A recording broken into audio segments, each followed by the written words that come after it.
tỷ. Chào. Chiều nay tôi ngồi nhà đánh hạng mà đi đâu. Còn nghĩa trà Mấy đầu có phải nghĩa Đánh lên tay không? Từ tối hôm qua đến tối nay đánh lên tay đánh trận nào thắng trận này. Có một trận mình thua thì nó được cái điểm báo sao mình không bị trừ. Lò sao chơi có Xong Sáng đến đấy à? có thả qua chỗ nào nhỉ là đánh thả qua thua.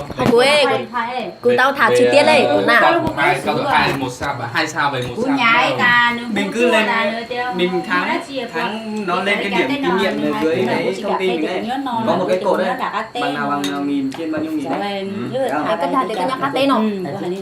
chả có cho pot để con này Ê, chứ không có lúc số hú tôi mò chả chỉ như bao. thế gì đấy như sinh cuồng đó mà ta thở là thở hay đó Đánh chiều nay đánh không một trận. Thôi lâu rồi, lâu lắm rồi. Đánh trận tiếp theo thì Chị có việc chứ rồi vợ cầm Rồi.